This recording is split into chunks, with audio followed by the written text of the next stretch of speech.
ಹಾಸನದಲ್ಲಿ ಲೋಕಸಭಾ ಎಲೆಕ್ಷನ್ ಅಬ್ಬರ ಜೋರಾಗಿದೆ. ಅಲ್ಲಿ ಪ್ರಜ್ವಲ್ ರೇವಣ್ಣ ವರ್ಸಸ್ ಶ್ರೇಯಸ್ ಪಟೇಲ್ ಜಿದ್ದಿರ್ತಕ್ಕಂಥದ್ದು. ಪ್ರಜ್ವಲ್ ರೇವಣ್ಣ ಅಲ್ಲಿ ಬೀದಿಗಳಲ್ಲಿ ಮತ ಪ್ರಚಾರ ನಡೆಸಿದ್ರು, ಹಾಗೆಯೇ ಪ್ರಚಾರ ನಡೆಸಿ ಮತ ಕೇಳಿದ್ರು. ಪ್ರಜ್ವಲ್ ರೇವಣ್ಣ ಅವ್ರ ಜೊತೆಗೆ ಅಲ್ಲಿನ ಸ್ಥಳೀಯ ನಾಯಕರು ಕೂಡ ಇದ್ದರು, ಹಾಗೆಯೇ ಕಾರ್ಯಕರ್ತರು ಕೂಡ ಇದ್ದರು. ಒಟ್ಟಿನಲ್ಲಿ ಪ್ರಜ್ವಲ್ ರೇವಣ್ಣ ಅವರ ಚುನಾವಣಾ ಪ್ರಚಾರ ಭರ್ಜರಿಯಾಗಿ ನಡೆದಿದೆ.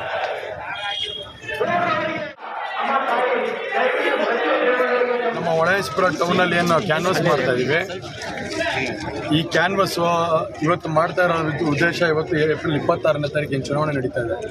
ಏಪ್ರಿಲ್ 26ನೇ ತಾರೀಕು ನಾನು ಟೌನ್ ವ್ಯಾಪ್ತಿಯಲ್ಲಿ ಯಾವುದೇ ರೀತಿ ಕ್ಯಾನ್ವಾಸ್ ಮಾಡಿರಲಿಲ್ಲ. ಅದಕ್ಕಾಗಿ ಇವತ್ತೊಂದು ದಿನ ಪೂರ್ತಿ ನನ್ನ ಟೌನ್ಗೆ ಇಟ್ಟು ನನ್ನ ಹುಟ್ಟೂರಾದಂಥ ಹೊಳೆನರಸೀಪುರದಲ್ಲಿ ಇವತ್ತೆಲ್ಲ ಕಡೆನೂ ಹೋಗಿ ಕ್ಯಾನ್ವಾಸ್ ಮಾಡಿ ಹಿರಿಯ ತಂದೆ ತಾಯಂದಿರ ಆಶೀರ್ವಾದ ಪಡೆಯೋ ಮುಖಾಂತರ ಇವತ್ತು ಹುಬ್ಬಳ್ಳಿಯ ನೇಹಾ ಹತ್ಯೆ ವಿಚಾರಕ್ಕೆ ಸಂಬಂಧಪಟ್ಟಂತೆ ಇದೀಗ ಮತ್ತೊಂದು ಅಪ್ಡೇಟ್ ಇದೆ. BY ವಿಜಯೇಂದ್ರ ನೇಹಾ ಮನೆಗೆ ಭೇಟಿ ನೀಡಿದ್ದಾರೆ. ಅವರ ಕುಟುಂಬಸ್ಥರಿಗೆ ಸಾಂತ್ವನ ಹೇಳಿದ್ದಾರೆ, ತಂದೆ ತಾಯಿಗಳಿಗೆ ಸಮಾಧಾನ ಹೇಳಿದ್ದಾರೆ. ನೇಹಾ ತಂದೆ ನಿರಂಜನ್ ಹಾಗೂ ತಾಯಿ ಗೀತಾ ಅವರಿಗೆ ಸಾಂತ್ವನ ಹೇಳಿದ್ದಾರೆ. ಅಷ್ಟೇ ಅಲ್ಲ, ಘಟನೆಯ ಕುರಿತಾಗಿ ವಿವರವಾಗಿ ಮಾಹಿತಿಯನ್ನು ಪಡೆದಿದ್ದಾರೆ ಬಿಜೆಪಿ ರಾಜ್ಯಾಧ್ಯಕ್ಷ BY ವಿಜಯೇಂದ್ರ.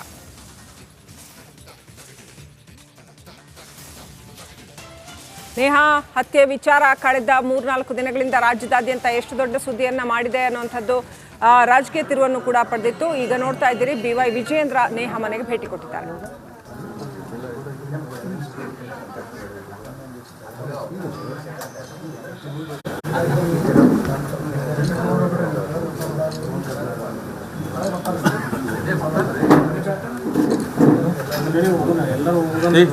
ಸಾಕು ಹೇಳ್ರಿ ಬರ್ರಿ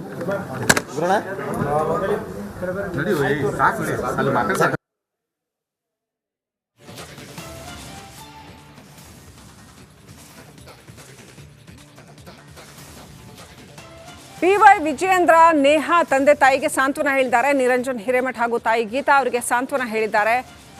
ನಿನ್ನೆ ನಾವು ನೋಡಿದ್ವಿ, JP ನಡ್ಡಾ ಅವರು ಭೇಟಿ ಕೊಟ್ಟಿದ್ರು, ನಿರಂಜನ್ ಹಿರೇಮಠ ಅವ್ರನ್ನ ಸಮಾಧಾನ ಪಡಿಸಿದ್ರು. ಹಾಗೆಯೇ ಅನೇಕ ನಾಯಕರುಗಳು ಎಲ್ಲ ಪಕ್ಷಗಳಿಂದನೂ ಬಂದು ಭೇಟಿ ಕೊಟ್ಟಿದ್ದಾರೆ. ನಿರಂಜನ್ ಹಿರೇಮಠ ಅವರಿಗೆ ಸಮಾಧಾನ ಹೇಳಿದ್ದಾರೆ ಒಂದು ಕಡೆ. ಇನ್ನೊಂದು ಕಡೆ ನೇಹಾ ಹತ್ಯೆಗೆ ನ್ಯಾಯ ಸಿಗಬೇಕು ಅನ್ನೋದು ಆ ತಂದೆ ತಾಯಿ ಆಗ್ರಹ. ಸಹಜವೇನೆ, ಸರಿಯಾಗೇ ಇದೆ ಅದು. ಯಾವುದೇ ತಂದೆ ತಾಯಿ ಆದರೂ ಕೂಡ ಆಗ್ರಹ ಪಡಿಸ್ತಾರೆ. ಇದೀಗ ಪಕ್ಷಾತೀತವಾಗಿ ಯಾಕೆ ರಾಜಕಾರಣಿಗಳು ಇದರಲ್ಲಿ ಒಂದು ನಿರ್ಧಾರ ತಗೋಬಾರ್ದು ಅನ್ನುವಂಥ ಒಂದು ಅಭಿಪ್ರಾಯ ವ್ಯಕ್ತ ಆಗ್ತಾ ಇದೆ.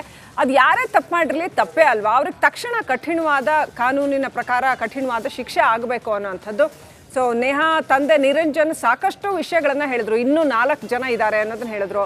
ಅವ್ರು ಯಾರು, ಅವ್ರನ್ನೂ ಕೂಡ ಅರೆಸ್ಟ್ ಮಾಡಬೇಕಾಗಿದೆ. ಈಗ ವಿಜಯೇಂದ್ರ ಅವ್ರ ಹತ್ರ ತಮಗೆ ಗೊತ್ತಿರುವಂತಹ ಲಭ್ಯ ಇರುವಂಥ ಎಲ್ಲ ಮಾಹಿತಿಯನ್ನು ನಿರಂಜನ್ ಹಿರೇಮಠ ಹೇಳ್ತಾರಾ? ಅದಕ್ಕೆ ವಿಜಯೇಂದ್ರ ಅವರು ಯಾವ ರೀತಿ ಸ್ಪಂದಿಸ್ತಾರೆ, ಮುಂದೆ ಯಾವ ರೀತಿ ಅವರು ಹೋರಾಟವನ್ನು ತಗೊಂಡು ಹೋಗ್ತಾರೆ, ಇದೆಲ್ಲವನ್ನು ಕಾದು ನೋಡಬೇಕಾಗಿದೆ. ನಮಸ್ಕಾರ, ಕರ್ನಾಟಕ ಪ್ರೈಮ್ ಟೈಮ್ಗೆ ಸ್ವಾಗತ. ನಾನು ಜಯಪ್ರಕಾಶ್ ಶೆಟ್ಟಿ. ಇಡೀ ಕರ್ನಾಡು ಇವತ್ತು ರೆಬೆಲ್ ಆಗಿ ನಿಂತಿದೆ. ಈ ಹಗರಣಗಳನ್ನು ಸದನದಲ್ಲಿ ಪ್ರಸ್ತಾಪ ಮಾಡಲು ಕೂಡ ಕಾಂಗ್ರೆಸ್ ಹಿಂದೇಟು ಹಾಕಿದ್ದೇಕೆ? ನಿಮ್ಗೆ ಸಂಬಳ ಅದಕ್ಕೆ, ನಿಮಗೆ ವಾಹನ ಅದಕ್ಕೆ, ನಿಮಗೆ ವೆಪನ್ ಅದಕ್ಕೆ, ನೀವು ಅದನ್ನು ಸೆರೆ ಹಿಡಿಬೇಕಾಗಿತ್ತು. ನೀವು ವಿದ್ಯುತ್ ಬರ ಇದೆ ಅಂತ ಹೇಳ್ತಾ ಇದ್ದೀರಿ, ಎಲ್ಲಿ ಬರ ಇದೆ ನೀವು ಹೇಳಬೇಕು. ಪಾಕಿಸ್ತಾನ್ ಆಕ್ಯುಪೈಡ್ ಕಾಶ್ಮೀರ್ ಅದು ಎಂದೆಂದಿಗೂ ನಮ್ಮದು. 40 ಮೆಷಿನ್ಗಳು ತಂದಿತ್ತು ನೋಟ್ ಎಣಿಸುವುದಕ್ಕೆ, ಅದೇ ಹಾಳಾಯಿತು. ಮಥುರಾದ ಗಲಾಟೆ ಇದೆಯಲ್ಲ, ಅದು ಸ್ಥಳೀಯವಾಗಿ ಕೂತು ಪರಿಹರಿಸಬಹುದಾದಂಥ ಕಾನೂನಿದೆ. ಗ್ಯಾರಂಟಿ ಯೋಜನೆಯಿಂದ ನಷ್ಟ ಆಗಿದೆ, ಲಾಭ ಆಗಿದೆ, ದಯವಿಟ್ಟು ಹೇಳಿ. Dawood Ibrahim most wanted criminal ಯಾವಾಗಾದ ಅಂದರೆ ಇಲ್ಲಿ ತನಕ ಭಾರತ ದೇಶದಲ್ಲಿ ಓರ್ವ ದಲಿತ ಪ್ರಧಾನಿಯಾದಂಥ ಇತಿಹಾಸವೇ ಇಲ್ಲ. ರಿಪಬ್ಲಿಕ್ ವರ್ಲ್ಡ್ ಆಪ್ ಇದು ಕೇವಲ ಅಪ್ಲಿಕೇಶನ್ ಅಲ್ಲ, ಸಮಗ್ರ ಸುದ್ದಿಗಳ ಸಂಪರ್ಕ ಮಾರ್ಗಕ್ಕೆ ಕ್ರಾಂತಿಕಾರಿ ಬದಲಾವಣೆ. ರಿಪಬ್ಲಿಕ್ ವರ್ಲ್ಡ್ ಆಪ್ ಕೇವಲ ಸುದ್ದಿ ಅಪ್ಲಿಕೇಶನ್ ಅನ್ನ ಪರಿಚಯ ಮಾಡ್ತಾ ಇಲ್ಲ, ಬದಲಾಗಿ ಡಿಜಿಟಲ್ ಸುದ್ದಿ ಬಳಕೆಯ ಹೊಸ ಯುಗಕ್ಕೆ ನಾಂದಿ ಹಾಡ್ತಾ ಇದೆ. ಇದೊಂದು ಬ್ರೇಕಿಂಗ್ ನ್ಯೂಸ್, ಪ್ರಭಾವಶಾಲಿ ಕಾರ್ಯಕ್ರಮಗಳಿಗೆ ಗಟ್ಟಿಯಾದ ವೇದಿಕೆ. ರಿಪಬ್ಲಿಕ್ ವರ್ಲ್ಡ್ ಅಪ್ಲಿಕೇಶನ್ ಈಗ ಲೈವ್ ಆಗಿದೆ. ಗೂಗಲ್ ಪ್ಲೇ ಸ್ಟೋರ್ ಮತ್ತು ಆಪಲ್ ಆಪ್ ಸ್ಟೋರ್ ಎರಡರಲ್ಲೂ ಲಭ್ಯವಿದೆ. ಈಗಲೇ ಡೌನ್ಲೋಡ್ ಮಾಡಿ.